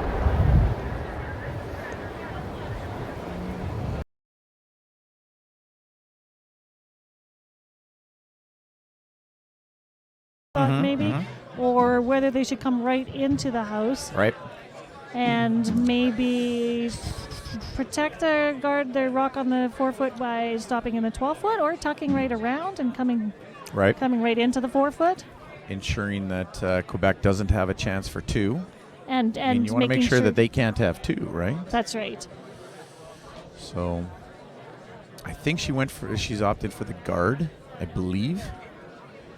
But unfortunately, we didn't get a whole lot from the conversation. So I think it was a lot of visual communication they were having with each other. It does look to be out there a little bit, but again, the sweepers the sweepers aren't touching it. Oh, it's coming. Are they making the audible here to call? I wonder if they were trying to do that right through. Oh, look at that! Woo. Oh, that's the shot. You think you know what they're going to call. You think you know what their shots are going to be. And, wow, they pull something out that's even better. And I think really the only thing that Quebec has left is try for a double run back here. Wow. And if she makes this shot, for sure they deserve this. But this is kind of what I was hoping for. Are you? Yeah. Oh, this has been a terrific end. And, I was just thinking that this whole end was set up by that. And how one rock can turn the whole end around. Yep. Diane's, and we're back to talking about Diane. Right, it's Diane again. Happy birthday. Through that draw, sucked it right in there to the 4-foot, and the whole end has been dominated by that rock being in the 4-foot. And I'll be honest, I thought Manitoba had made a mistake by ignoring the Quebec rock on the that was in the 12-foot on the other side. And right. That just shows you I know nothing about this game. Well, they never had to be fair to you. They never had the opportunity really to use that rock out there. That's true. So here's the last rock coming from Natalie Gagnon. Sweepers Sylvie Cote at lead and Laurie Verreau at second, ready to help their skip with this rock, hoping that one of two things happens. That they can double these two rocks out and stick two, or at least move them around enough that they could end up sitting one in one way, shape, or form. So here we go.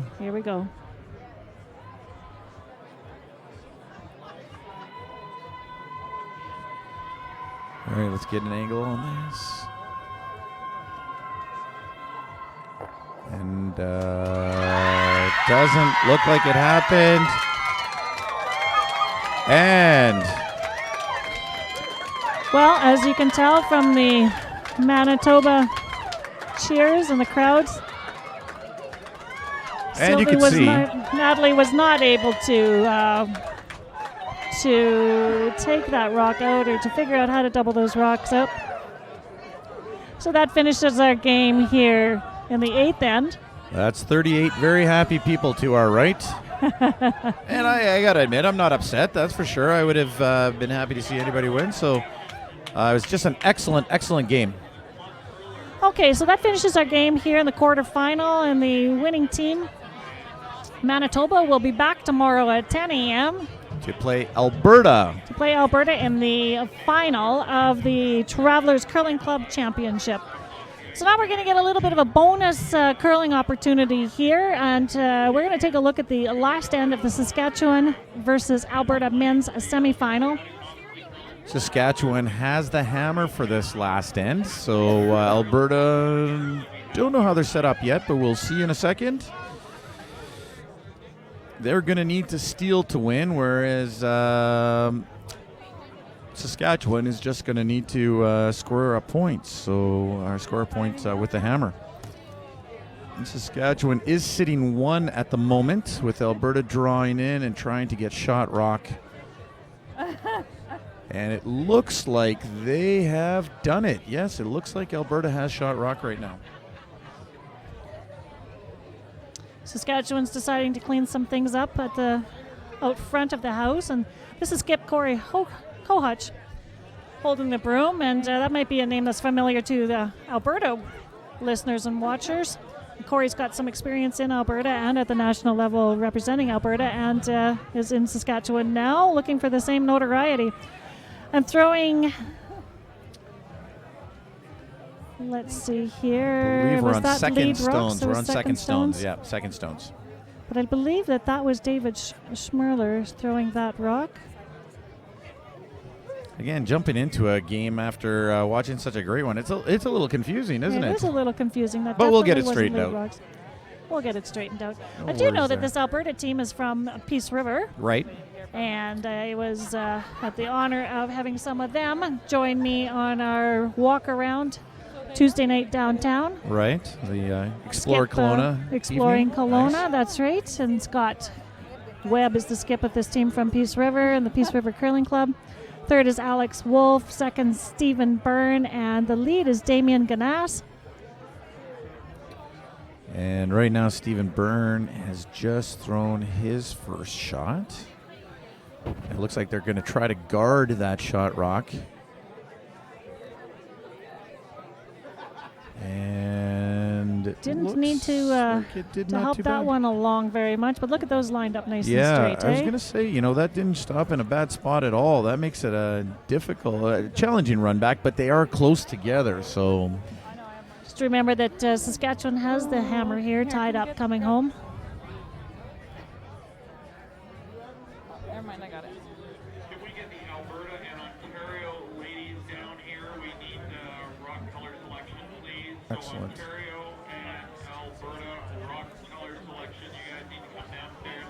And this looks like it's going to be the run back. Try to remove 1, 2, 3, and all. Oh my goodness, they hit all 3, 4. 4 rocks were moving there, including the stones for Saskatchewan. Alberta sitting 3, which, if you're cheering for Team Alberta, that's looking pretty good, you would think. But what do you think, Lori? Well, the but I think that you were leading to was that the whole 4 foot is open.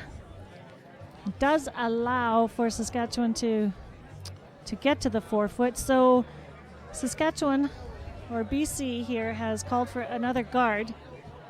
No. And he would like to have this guard closer to the center line and close to the house. So Scott has called for this guard to be right on the center line. So he's moving the action away from the outside yellow rocks, which is a good move on their behalf. Yep, Team Alberta there is saying, you know what, those 3 stones on the right, they're there.